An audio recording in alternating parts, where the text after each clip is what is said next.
Has the tide turned for good against Islamic State militants in Iraq and Syria? The so-called caliphate, carved out nearly 2 years ago, now under pressure from Iraqi forces in the Sunni stronghold of Fallujah. Shia militants, though, leading the offensive. How will that go down with a local population long neglected by Baghdad? Meanwhile, there's a Kurdish-led push in the north on villages near Mosul. And over in Syria, well, it's a mix of mostly Kurds, some Arabs, making gains on the road to Raqqa, the so-called capital for ISIS, in both cases with U.S. backing that's more and more conspicuous. Is success assured? Can Washington make as discreet an exit as or GIs in it for the long haul now in Syria as well? More broadly, if ISIS is on the back foot, what future for the movement and for all those foreign fighters who slipped away over the past 5 years?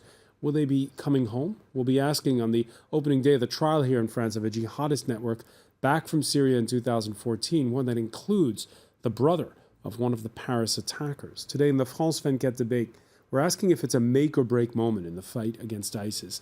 And with us, France 24's Wassim Nasser, author of ISIS, le fait accompli. I guess you would translate it as ISIS here to stay or something. Is that right? Because as they made their system. The system is there. The system is there, okay. Also with us, former UN General Dominique Trinquant. Welcome back to the show. Joining us from Washington, D.C., Michael Pregent, adjunct fellow at the Hudson Institute and a former intelligence advisor to General David Petraeus and to Peshmerga forces in Mosul. Thank you for being with us. Thanks for having me. Appreciate it. We're also joined from Washington by a senior fellow at the School of Advanced International Studies at Johns Hopkins, Abbas Khadim, who hails from Najaf in Iraq. Thank you for joining our conversation. Thank you. The France 24 debate, where you can weigh in on Facebook and Twitter, hashtag F24debate. It's a three-pronged attack on ISIS, but after so many false starts, Iraq watchers are cautious. For now, pro-Baghdad forces still reportedly on the outskirts of the city.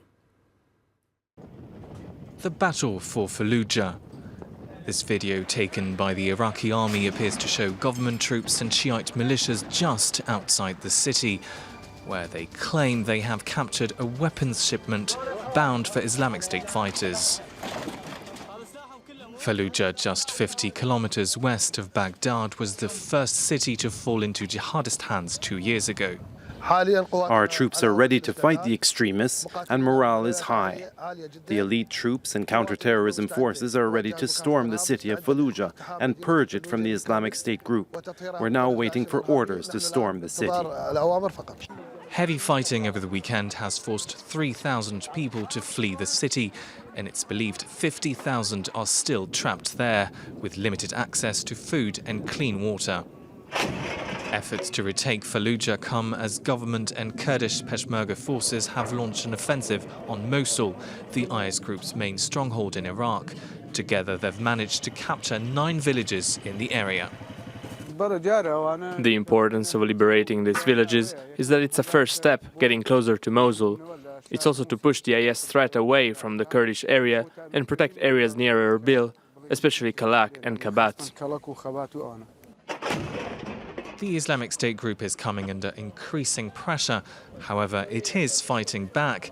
It began an assault on Heat, some 80 kilometers north of Fallujah, on Saturday, a city which the Iraqi army recaptured just last month. Wassim Nasser, we spoke a short while ago to the director of the Norwegian Refugee Council. He confirmed to us some 50,000 civilians caught in the crossfire. He talked about forces aligned with the government attacking from 3 sides, the city of Fallujah. Is this it? Is this the big push? Actually, Fallujah is being bombed since several weeks. They started to try to get over the defenses of the jihadis yesterday. And they are attacking those defenses actually from 3 sides, but 2 most important sides, in Saklawiyah, which is north of the city, and Nuaymiyah, south of the city.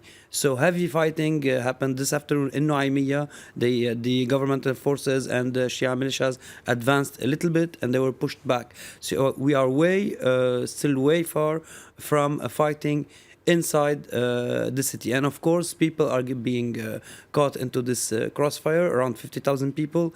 People in Karma were caught in this fighting also, and people from Amrit al-Fallujah. There are many concerns about the civilians there, what happened to men, because we saw women and children, and some people are saying that many men were executed because they are thought to be fighting with the jihadis. So many questions are raised, and the fight is going to be harsh because the city is mostly under siege since many months, so there's no way out. So it's going to be a hard fight, I guess. Who is leading this offensive? The Shia militias are leading the offensive because, as we see, they are the ones who have the will to fight. This is to be taken into consideration because each and every group which is having results against the jihadis on the ground are either other jihadis, like Shia jihadis, like the Hezbollah in Syria, or Shia jihadis in Iraq, or people committed to a real cause, which are, for example, the Kurds in Syria, the PKK Kurds. So this is to be taken into consideration. And in the when we heard today that the jihadis re-attacked Heat, which was caught by the government a few months ago, we know that the people who are handling the security in Heat were locals. So they flew away from the jihadis. And we see today that in Anbar, when a city is taken, it's hard to keep it secure and for the government forces. So this is the big question today. And one more time, the Shia militias are leading the fight in Fallujah because Fallujah is important for them. It's a few steps away from Baghdad. It's on the way to the south. And it's I heard that either the way the coalition is focusing maybe on Mosul and Raqqa, but the decision was taken in Baghdad and in Tehran to start with Fallujah. Just to remind our viewers, the city of Fallujah is strategically important, and Fallujah is a name that resonates. Yes, of course, because Fallujah, first, is very close from Baghdad, 50 kilometers. Second, it was the first city captured by the Islamic State in January 2014. And we remember that all the offensive was during the summer. And Fallujah also was a very difficult city at the time when the Americans were there in 2004 and 2007. And so it's a very stronghold, a Sunni stronghold, and very close from Baghdad. So it's an important city to be captured. And when it was captured by the Islamic State in January 2014, it was because of the population agreed with the ISIS, and that's why it's happened. So that's why it will be difficult, and it will be difficult to fight. The Shiite militia are in front in the fight because they've got to fight hard. But what is important is to know if you've got Sunni militia which will come into the city and after the Shiite militia, because it will be very important to be occupied by Sunni militia and not Shiite militia. That's what happened in Heat, but the thing is that they cannot hold the land, and that's what's happening also northern of Mosul. When the Sunni Arab militias come after the fight, they are unable to hold the land because the Islamic State has popular support in many areas. Abbas Khadim, it was said after Tikrit was retaken that it would have to be Sunnis to liberate Fallujah. It would have to be Sunnis to liberate Mosul. That's not how it's playing out. It would be nice if there are enough Sunnis to liberate these cities, but the problem that we have, as everybody knows, there aren't enough people who are willing to step up and sign up to do this. And we've had, even we the Americans, we've had a project that was financed to put together a force that is made of Sunnis that is not ready to do the job alone yet. The battle, in fairness to the Sunnis and everyone else, it is a very strong battle that needs Iraq to put a lot of assets.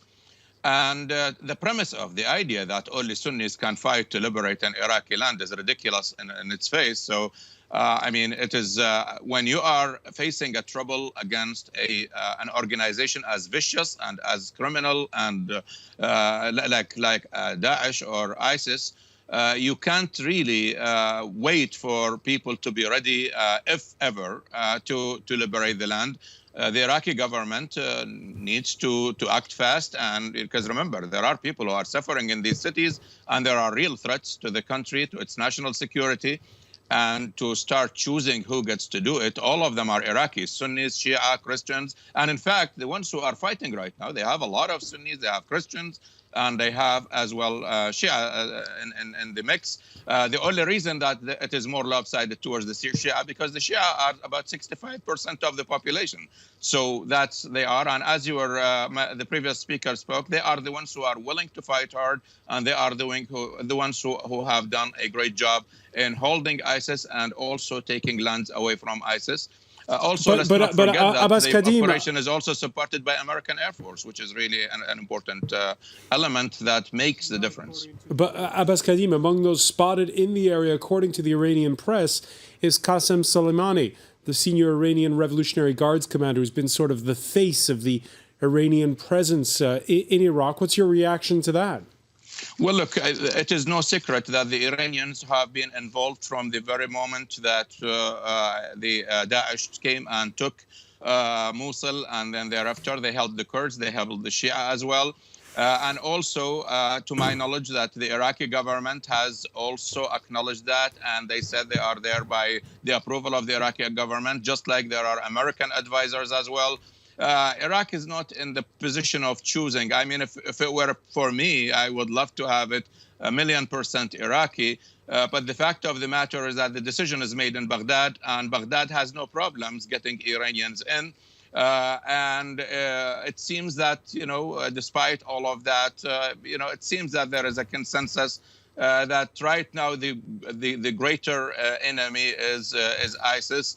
And whatever it takes to get ISIS out and defeat it, it is welcome. And as I said, the Iraq right now is using the help and the support and the advice and the any kind of help, really, not just with the personnel, but the equipment, the arms, etc., from many. And as I said, Baghdad has no problem relying. Baghdad has no problem relying on the Iranians because they need the help. Michael Pregin, let me ask you: do you agree? Better to have a Qasem Soleimani, to have Tehran behind you, if it's all for fighting against ISIS? See, the problem is Qasem Soleimani sees, all right, if you look at Fallujah, you literally have a population of 50,000. There are 600 ISIS fighters able to control a population of 50,000 because those Sunnis can't call the police. They can't call the Iraqi army. This city has been under siege for more than 2 years. There's been no effort by the Iraqi government or the United States military to recruit a Sunni force to secure Fallujah, to clear and hold Fallujah. Instead, it's been surrounded, it's been starved, and it's been shelled by Qasem Soleimani-led Shia militias for 2 years now. ISIS made Mosul too hard to do by attacking Baghdad. Fallujah is right there. Why hasn't Fallujah been a priority for this government for 2 years? Fallujah has always been right there. It's always been the place that they needed just in case something like this happened, where ISIS demonstrated Baghdad's inability to actually take on ISIS. So what I would say to this current operation, I mean, this is the first panel I've ever been on or debate where everybody agrees Shia militias are in the fight. But when you ask the Operation Inherent Resolve spokesperson, Colonel Steve Warren, he'll say there are no Shia militias involved in the Fallujah fight. This is not how we do counterinsurgency. If you look at Ramadi, 80% of the city was destroyed to rid it of 600 fighters. So we destroyed a city of 50,000, 80% of it's destroyed, to disperse. We didn't kill them, we dispersed ISIS. And now we're looking at Fallujah, a population of 50,000 with 600 ISIS fighters. This isn't counterinsurgency. This isn't a way to get Sunnis to trust Baghdad. This isn't a way to get Sunnis to trust the U.S. when you allow Shia militias, and I count 10 to 15 Shia militias within artillery and sniper range of Fallujah. So there's no way to conduct counterinsurgency. And let me ask you about that. Let me ask you about that, Michael, because sure. we know that the predecessor of Prime Minister Habadi, Nouri al-Maliki, roundly criticized for antagonizing the Sunni minority in Iraq. Has the current Prime Minister done any better? Has he learned any of the lessons? Well, Abadi inherited Maliki's security and intelligence apparatus. He's dealing with the same forces that Maliki put in place. He says all the right things, and he says it with an English accent. So he resonates well with U.S. military advisors and the Washington, D.C. crowd, but he does not resonate well with the Iraqi population. When Dr. Abbas Khadim said that Shia make up 65% of Iraq, well, that stops in Fallujah and Anbar and Nineveh and Diyala and Salahuddin. They don't make up 65% of the population there. That's where Sunnis make up the majority of the population, and that's why there should be a Sunni force to do Fallujah, to do Ramadi, to do Mosul. Even the Kurds will be expelled by Mosulawis.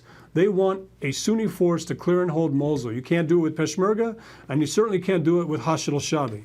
All right, the need for that Sunni force. We're going to pick up on it with the rest of the panel when we come back. You're watching the France 24 debate.